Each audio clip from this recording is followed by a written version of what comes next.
এই মুহূর্তে আরও একটা খবর আপনাদের সামনে রাখি। আপনারা জানেন যে আজ টানটান উত্তেজনা ছিল, এমনকি গোটা রাজ্যের মানুষও তাকিয়েছিল বড় ডেভেলপমেন্ট কলকাতা হাইকোর্টের, যেখানে স্পষ্ট করে জানিয়ে দেওয়া হয়েছে প্রাইমারির 32,000 যারা শিক্ষক তাদের চাকরি যাচ্ছে না, তাদের চাকরি বহাল থাকছে। সিঙ্গেল বেঞ্চের যে নির্দেশ, সেই নির্দেশকে খারিজ করে দেওয়া হয় ডিভিশন বেঞ্চে, এবং ডিভিশন বেঞ্চের তরফ থেকে যে রায় সামনে আসে তাতে স্পষ্ট করা হয়েছে 32,000 যে প্রাইমারি শিক্ষক তাদের চাকরি যাচ্ছে না।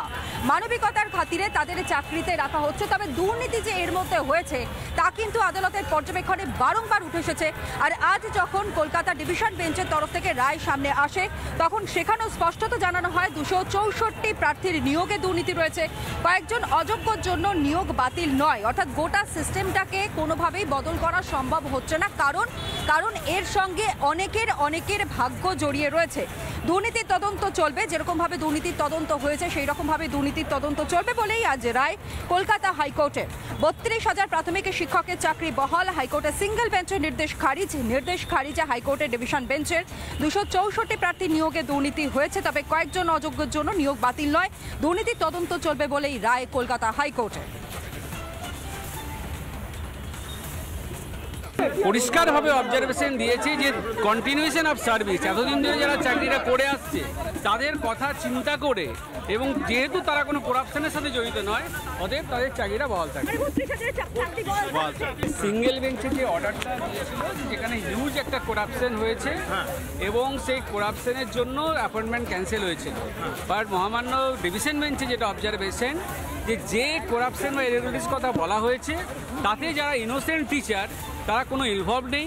সিবিআই অলরেডি আইডেন্টিফাই করেছে যে সামহাও কিছু ক্যান্ডিডেট যারা আনডিউ অ্যাডভান্টেজ নিয়ে চাকরিটা পেয়েছিল তাদের তালিকা আলাদাভাবে করা হয়েছে। বাকি যারা তারা ইনোসেন্ট, এবং তাদের জন্য এবং অথরিটির ভুলের জন্য বা কোনো করাপশনের জন্য ইনোসেন্টদের চাকরি কোনোভাবে যেতে পারে না। এটা বাকি যারা 32,000 যাদের চ্যালেঞ্জ ক্যান্সেল হয়েছিল তাদের চাকরিটা বহাল থাকলো, যারা আইডেন্টিফাই করেছে তাদের চাকরিটা থাকলো।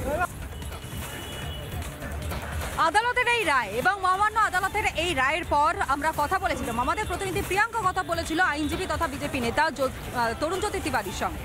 তিনি কি জানিয়েছেন শুনুন। তরুণজ্যোতি বাবু, আমি আপনাকে প্রথমেই একটা জিনিস জিজ্ঞেস করব, সেটা হচ্ছে আদালত হয়তো 32,000 চাকরি বহাল রাখলো, তবে আদালতের তো স্পষ্ট পর্যবেক্ষণ অনিয়ম হয়েছে, মানে দুর্নীতি তো হয়েছে। মানে যেই অভিযোগ তুলে আপনি প্রথম মামলা দায়ের করেছিলেন যে প্রাথমিকে দুর্নীতি যে হয়েছে সেটাও তো আদালত বলল। একদম স্পেসিফিক পর্যবেক্ষণ আছে, সব কিছু আছে, কিন্তু আদালতের মনে হয়েছে ইন্ডিভিজুয়াল কেসে নেই, ইন্ডিভিজুয়ালি নেই যে এরা দুর্নীতি করেছে। যদি এটাই লজিক হয় তাহলে 26,000ও বাতিল হওয়া উচিত ছিল না, তাই না? যাই হোক, ওভারঅল মানে অর্ডার দিয়েছে মাননীয় বিচারপতিরা। আমি আবার বলছি, কলকাতা হাইকোর্টের রায় একজন আইনজীবী হিসাবে শিরোধার্য, তার এগেনস্টে আমার অ্যাপিলের জায়গা আছে, অ্যাপিলটা করা হবে। এই জায়গা থেকে জিজ্ঞেস করবো, শীর্ষ আদালতের দ্বারস্থ হবে? অবভিয়াসলি হব, এবং একই সাথে সিঙ্গেল বেঞ্চের মামলাগুলোও চলবে আপাতত।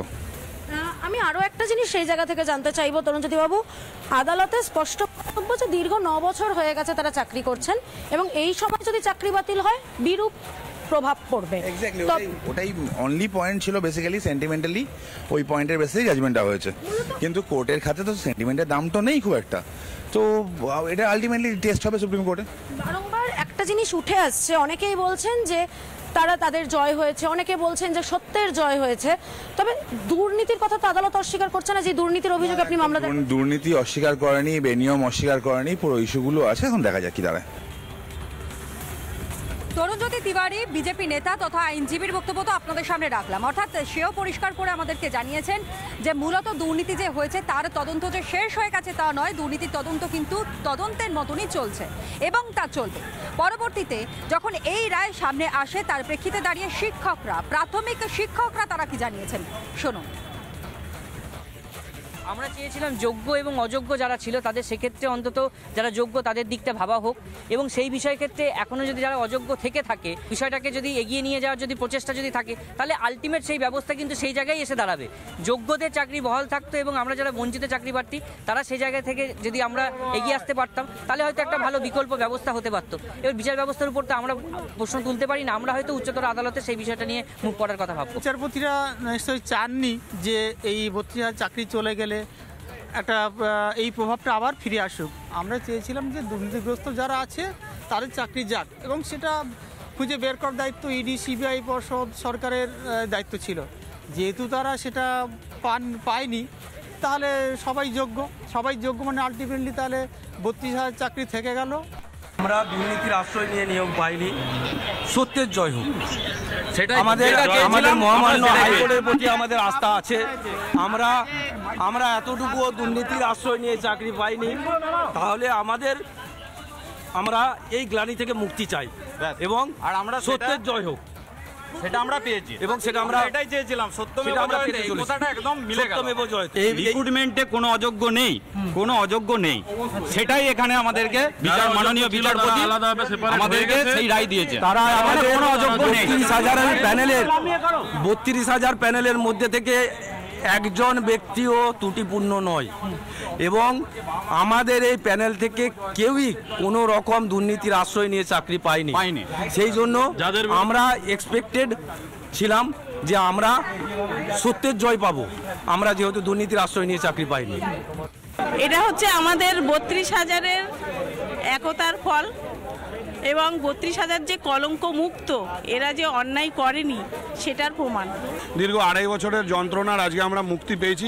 এই দীর্ঘ জার্নি আমাদের কাছে একটা দুর্বিষহ জার্নি ছিল এবং আমরা যথেষ্ট বলিষ্ঠতার সঙ্গে সেই লড়াইটাকে ফেস করেছি এবং আলটিমেটলি জয় আমাদের এসেছে, সত্যের পক্ষে জয় এসেছে। আমরা আজকে সঠিক বিচার পেয়েছি এবং আমরা জিতেছি, এটাই হচ্ছে আমাদের কাছে খুবই আনন্দের বিষয়। আইনজীবী অর্ক নাগ তিনি কি জানিয়েছেন রাখবো আপনাদের সামনে, শুনুন। দেখুন, বর্তমান বিজেপির সাংসদ অভিজিৎ গঙ্গোপাধ্যায়ের যে রায়, সেই রায় বিচারপতিরা খারিজ করে দিয়েছেন। কারণ কি তাদের মনে হয়েছে যে যদি কোনো গণ্ডগোল হয়েও থাকে, কোনো দুর্নীতিও হয়ে থাকে, তাহলে সেই দুর্নীতিতে একটা ইনভেস্টিগেশন হচ্ছে, সেই ইনভেস্টিগেশনের কোনো কমপ্লিশন নেই, কোনো proper conclusion of the investigation নেই, কিন্তু at the end of the day শাস্তি দিয়ে দেওয়া হচ্ছে। শাস্তি কারা পাচ্ছে? সেটা শিক্ষকরা। এইটা সঠিক পর্যায়ের মূল্যায়ন নয়। সেই মূল্যায়নটাকে মাথায় রেখেই তারা এই চাকরিটা বহাল রেখেছেন। যদিও সম্পূর্ণ জাজমেন্ট এখনো হাতে আসেনি, আমি সম্পূর্ণ জাজমেন্ট পড়িনি। আর কি যুক্তিতে এটাকে প্রোটেক্ট করা হয়েছে বা কোনো প্যারামিটার সেট করা হয়েছে কিনা, সেটা জাজমেন্ট আসা পর্যন্ত বলা সম্ভব নয়। অযোগ্য যারা রয়েছে, এই অযোগ্যদের জন্য যোগ্যরা তারা সাফার করছে। অন্যদিকে এই রাজ্যের শাসক দল যে ব্যাপক দুর্নীতি করেছে এই শিক্ষক নিয়োগের ক্ষেত্রে, তার জন্য আলটিমেটলি সমস্যার সম্মুখীন কাদেরকে হতে হচ্ছে? যেই সকল যোগ্য চাকরি প্রার্থীরা রয়েছেন, যারা চাকরি করছেন এবং যারা এখনো পর্যন্ত হাতে নিয়োগপত্র পাননি কিন্তু পড়াশোনা করে তারা পরীক্ষাটা দিয়েছেন, পাশও করেছেন তারা। আর এই নিয়ে এই বক্তব্য আপনাদের সামনে আমরা তুলে ধরবো। চাকরি প্রার্থীরা তারা কি বলছেন আজকের এই রায়ের পর, শুরু। আজকে রায়ে বলা হলো যে একটা বিরূপ প্রতিক্রিয়া সৃষ্টি হবে। তার মানে যারা ম্যানুপুলেটেড, কোথাও গিয়ে কিন্তু প্রচ্ছন্নে এটা কিন্তু মেনে নেওয়া হচ্ছে অনিয়ম বেনিয়ম হয়েছে, তাহলে সেইটা মেনে নেওয়া কার্যত যারা দুর্নীতির মাধ্যমে কাজগুলো অর্জন করেছিল তারা যদি রয়ে যায়, আর যারা আমরা দিনের পর দিন পড়েছি আমরা দুর্নীতির শিকার, আমরা যদি রাস্তায় পড়ে থাকি, তাহলে পরে সমাজে কি প্রতিক্রিয়া তৈরি হতে পারে? এ প্রশ্নও কিন্তু একজন বঞ্চিতদের তরফ থেকে রইল। আশা করি আমরা এই জায়গাটা নিয়ে আমরা ডেফিনেটলি আইনজীবীদের সাথে কথা বলে পরবর্তীতে মুভ করব। এখানে তো কোথাও গিয়ে এই বিরূপ প্রতিক্রিয়া সৃষ্টি হতে পারে, এই গ্রাউন্ড থেকে কোথাও গিয়ে যারা কিনা যেটা মার্কড অলরেডি, সেই জায়গাটা অ্যালাউ করার অর্থ হলো কোথাও গিয়ে যারা দুর্নীতিকে আশ্রয় করে এই জায়গাটা অর্জন করেছে তারা কোথাও গিয়ে প্রশ্রয় পেয়ে যাবে। প্রাথমিক শিক্ষা পর্ষদের সভাপতি গৌতম পাল তিনি কি বলছেন এই রায় ঘোষণা হওয়ার পর, শুনুন। আমরা কিন্তু 2022-এর মাননীয় মন্ত্রীর পরামর্শে আমরা টেট নিয়েছিলাম, একেবারে ট্রান্সপারেন্টলি টেট নিয়েছিলাম। তাদের আমরা 2024 সালে প্রায় 10,000 জন ক্যান্ডিডেটকে আমরা নিয়োগ দিয়েছি। এখনও পর্যন্ত আদালতে একটিও কেস নেই এই নিয়োগের বিরুদ্ধে। এর দ্বারাই প্রমাণ হয় যে 2024-এ যারা নিয়োগ পেয়েছেন গোটা রাজ্যের প্রায় 10,000 ক্যান্ডিডেট, সেটা কতটা স্বচ্ছ ছিল। সামনের প্রসেসটা আমরা এখন অ্যাপ্লিকেশান নিচ্ছি, তারপরে ইন্টারভিউ পর্ব শুরু হবে। আমরা তাদের ক্লাসরুম ডেমনস্ট্রেশন একেবারেই আমরা ভিডিওগ্রাফি করছি, তারা যে ইন্টারভিউ দেবেন ভিডিওগ্রাফি করছি, টোটালটাই ভিডিওগ্রাফি করা আছে।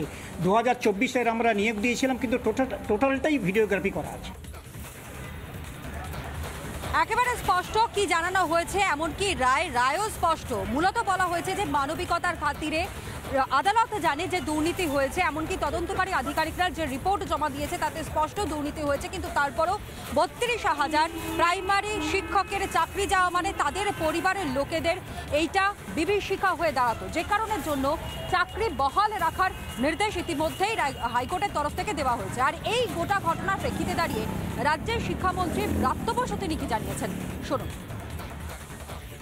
বিচারক পাল্টাতে পারেন, বিচারের রায়ও বদলাতে পারে, আইন সমান থাকে এবং সমস্ত বিচারকের, আমি মনে করি না মাননীয় সম্মানীয় বিচারকদের তারা নিরপেক্ষ এবং নির্মোহী হন আইনের ক্ষেত্রে, এবং সবার যে রাজনৈতিক পক্ষপাত বা অভিসন্ধি থাকে বা উদ্দেশ্য থাকে এটা আমার মনে হয় না। অভিযোগ তো অভিযোগের মতো ছিল, তার জন্যে যে কেন্দ্রীয় সংস্থা তদন্ত করেছে।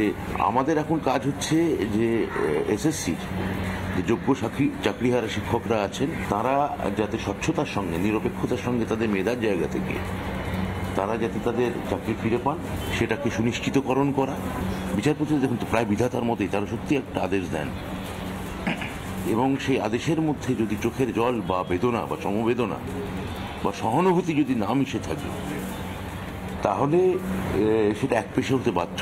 যে কথাটা মাননীয় বিচারপতি তার পর্যবেক্ষণ বা রায় বলেছেন সেটা এক ধরনের সংবেদনশীলতা এবং সহানুভূতির প্রকাশ, যেটা মহামান্য আদালতের ওপর যে মানুষের যে ভরসা তাকে আরও প্রথিত করল।